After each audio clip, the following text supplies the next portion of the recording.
In this video, I'm going to go over the current Elinchrom flash lineup.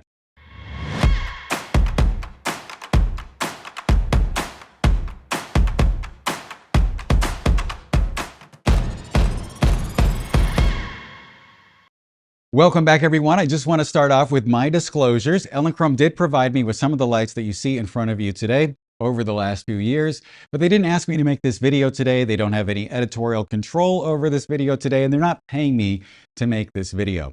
I'm actually making it because my friend asked me to do it after the Elinchrom 3 came out a few weeks ago, because he was wondering which flash he should get and why you would choose one over the other. So that's what we're going to go over today. If you would like to support me and help me make more videos like this in the future, please click on the links in the description, because I'll make a small commission off of those clicks. And also, if you could please like and subscribe and sign up for the bell and comment and all of those good things as well, I would really appreciate it.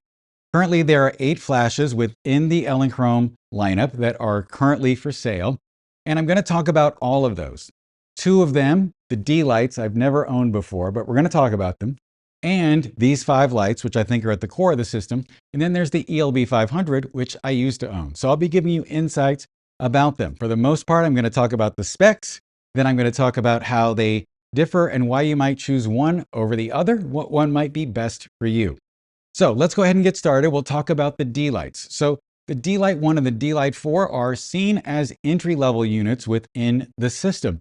They actually sell a starter kit that comes with 2 D-Lites, 2 stands, and 2 modifiers, and a trigger for a very low price. And this is a great way to get started within the Elinchrom system, because you can upgrade as you go and add more gear to your kit.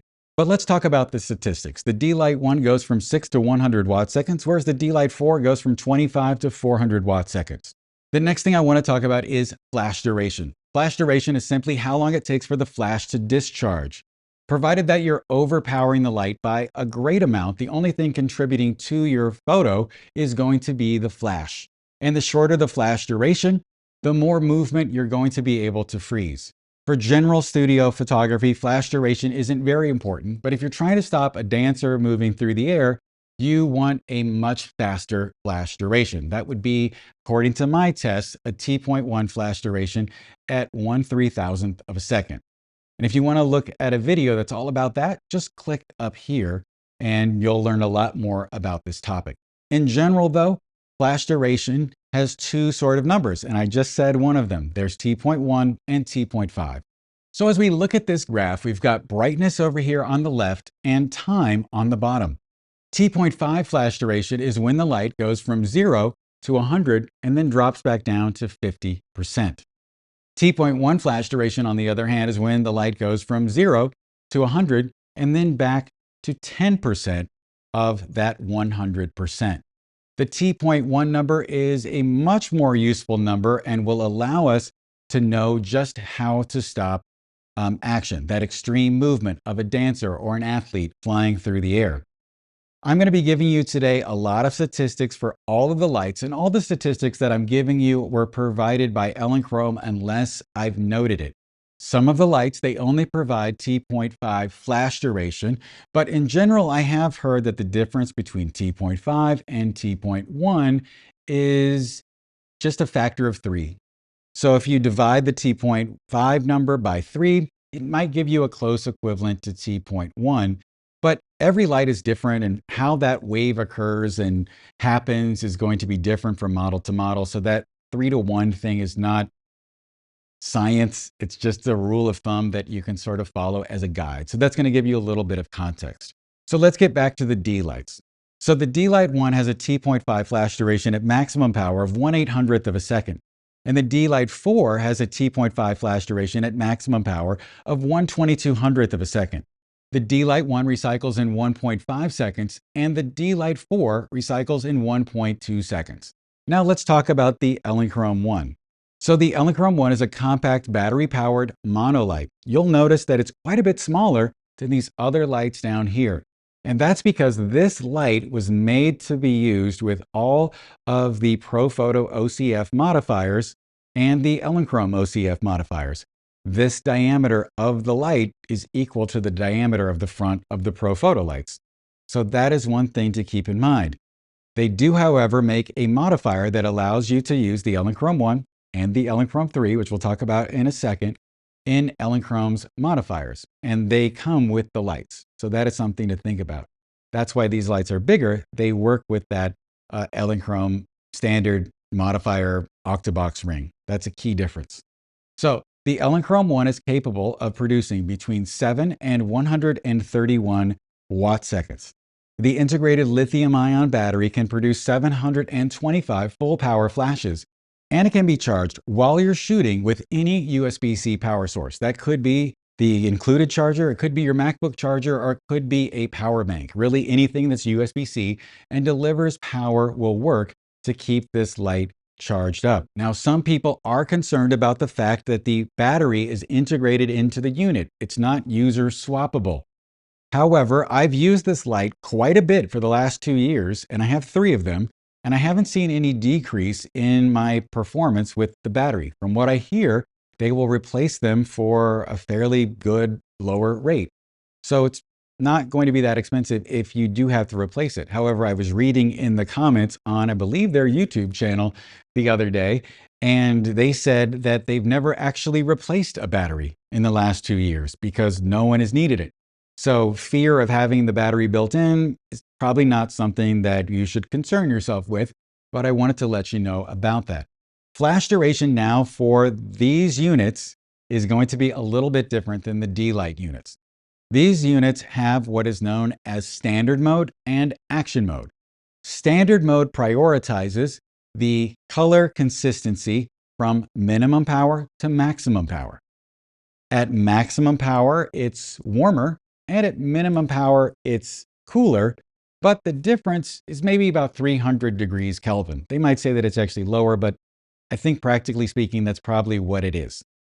In action mode, it's going to prioritize flash duration over the difference in color from minimum to maximum power. So that difference is going to become greater. In the testing that I've done before, I pretty much found that you should only use action mode if you are in fact trying to stop movement. Otherwise, you should probably just stick with the standard mode, and that will get you better color across the board. So that is something to think about. But let's talk about the flash duration on the Elinchrom ONE. The Elinchrom ONE at maximum power has a T.1 flash duration at maximum power in standard mode of 1/155th of a second.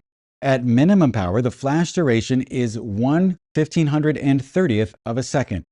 In action mode, the T.1 flash duration is 1/625th of a second, and at minimum power, it's 1/7000th of a second. I've actually conducted a test with these 2 lights at full power in normal mode, and I did a model shoot, and I only had about 2% of the images have motion blur from the flash duration numbers being low. So if that's something you are concerned about, it's really not a big deal as well. This light recycles in 0.9 seconds. So that's something that you want to think about. It also can do TTL and high-speed sync, and it has a bicolor LED modeling lamp. So that is very important too. This light, the Elinchrom THREE, which came out a few weeks ago, has a power range of 7 to 261 watt-seconds. It has a T.1 flash duration in standard mode at maximum power of 1/255th of a second, and a T.1 flash duration at minimum power of 1/1550th of a second. In action mode, the flash duration is 1/440th at maximum power and 1/8500th of a second at minimum power. This light also recycles in 1.2 seconds. However, when I tested it out, I found that it actually recycled in 1.2 seconds. So that's something to think about. I think they might be a little conservative on these statistics in general. Now, moving up to the Elinchrom FIVE, you'll notice something very different about it right off the bat, of course. It's much fatter in this area. That's because it's made for the standard Elinchrom ring. You'll also notice there's this block at the bottom. That is actually a detachable, maybe I should have turned it off first. That is actually a detachable lithium-ion battery. So you can have extra batteries for your light if you need to. You can also do the active charging as you can with these units, and you can keep right on shooting. One note though, that I only noticed with this light, not yet with the others. If you run it down all the way and then you plug it in to charge it, you can keep shooting, but the recycle times are going to be fairly long, because what I think happens is the power goes from the wall to the battery, and then the light pulls the power from the battery and takes it to the flash tube. So you need to develop a reservoir of energy in here for the light to pull from. And if you're just trickling it in from the wall, it's not going to keep up with you. So what you want to do is you want to keep this light, you want to plug it in when the power gets low. You don't want to wait for the power to be empty. So that's something to think about. Let me go ahead and click that back in on here. Now, because this has the octa ring, it's made for the normal Elinchrom ring, that's going to be a big difference in what you can do with this light versus these lights, or these lights versus these lights. So you'll notice here, if I turn this around, there's a hole right here, and that hole is for the umbrella hole. On this light, the Elinchrom 5, that umbrella hole is located right here. So it's just inside of the octa ring. That will allow the Elinchrom 5 to work with Elinchrom's beauty dishes. And so that's something that you want to consider. If you're going to use a beauty dish, you're going to want at least one of the units that works with the standard Elinchrom modifiers. That includes the D-Lite 4 and D-Lite 1, and it also includes these three lights here. I'll get onto these in a second. The Elinchrom 5 is capable of 450 flashes on its included battery. It will produce between 7 and 522 watt-seconds. It has a T.1 recycle time of 1/200th of a second in standard mode at maximum power and 1/1800th of a second at minimum power.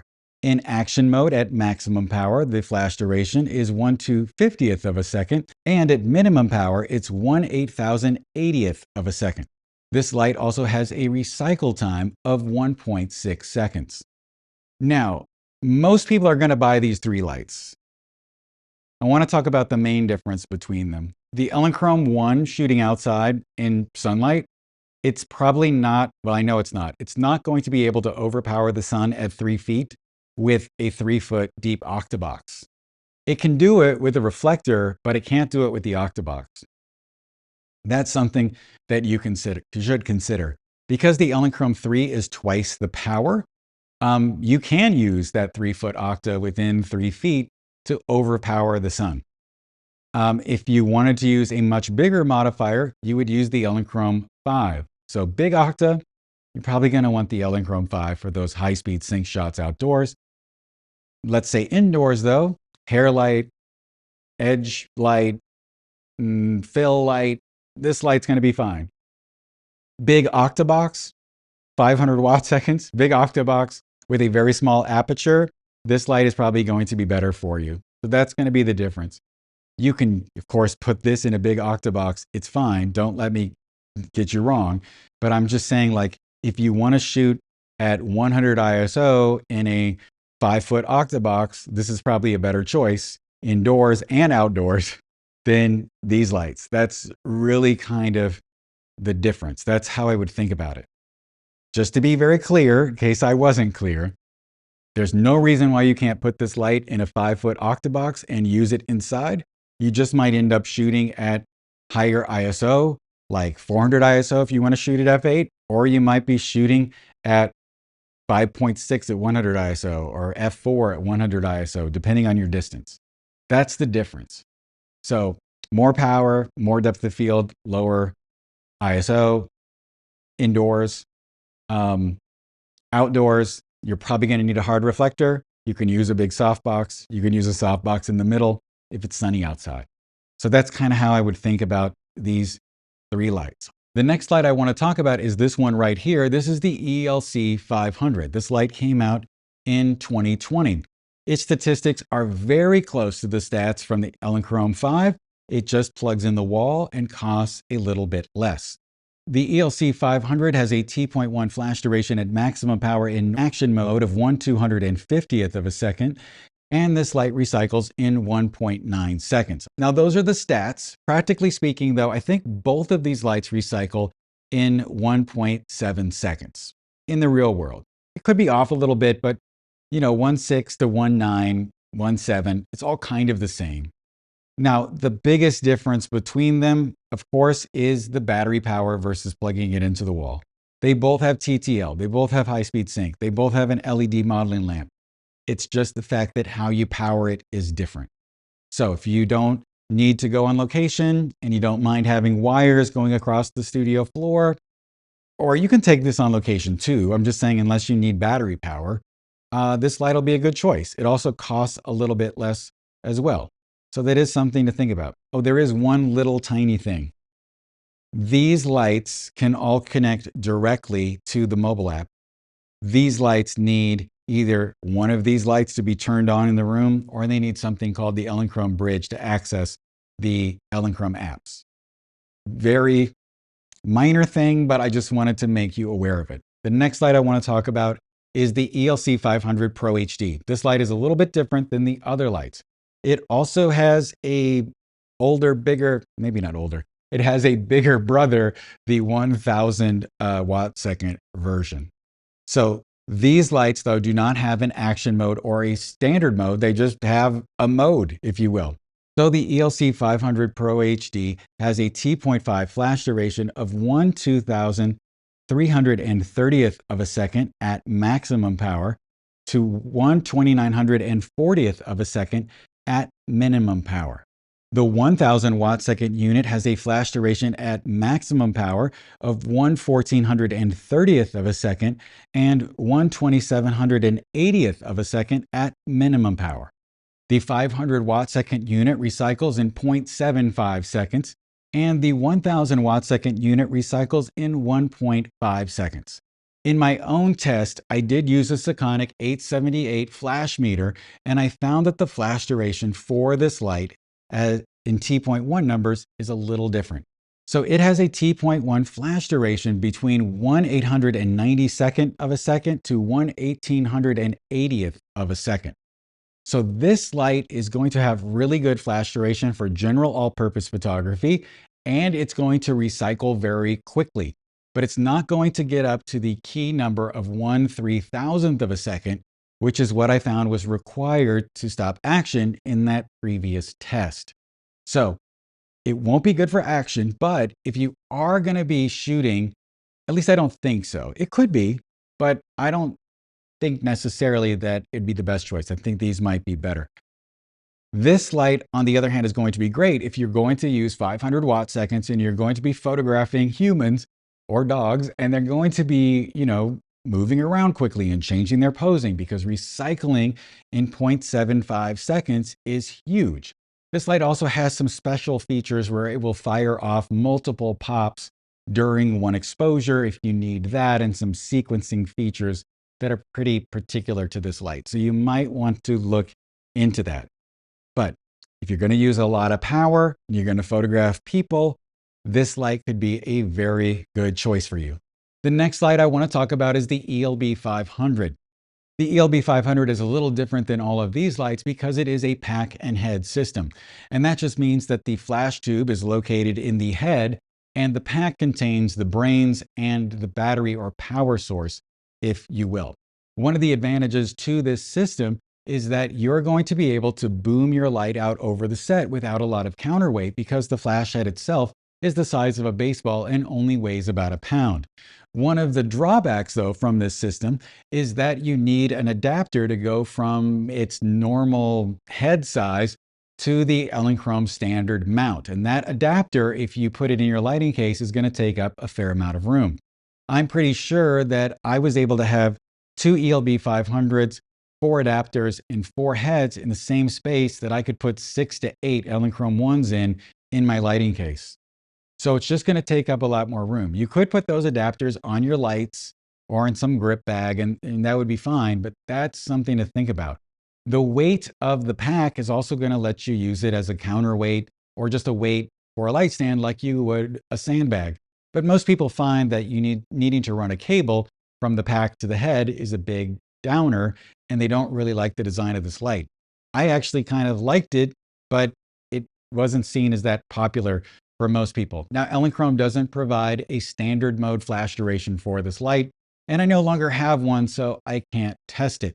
The specs say that you can go between 7 and 500 watt seconds, and it has a T.5 flash duration in action mode of 1/250th of a second at maximum power and 1/20,000th of a second at minimum power. They also say that you can recycle this light in 2 seconds, and the battery is capable of 400 full power flashes. Plus, you can get extra batteries for this light as well, and I think it can do the active charging too.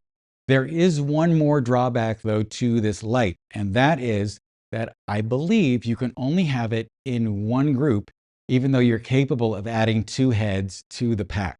So the only way for you to change the power of each head independently is to walk up to the unit and do it, or to use Elinchrom's mobile app. Otherwise, I don't think you can change the power, although I think you might have been able to with the Pro trigger or something like that remotely, but just know that that is something you might want to consider. For most people, you're going to stick with the 1, the 3, and the 5 because battery power is everything. But if you're on a budget, you might want to go with the DRX lights. Or if you're going to use them in the studio all the time and you need a lot of power, you might want to choose the ELC 500 or the ELC 500 Pro HD. I think that about wraps it up. If you could please like and subscribe and sign up for the bell and all of that good stuff, I would really appreciate it. Thanks again for your time. Have a great day, and I'll talk to you soon.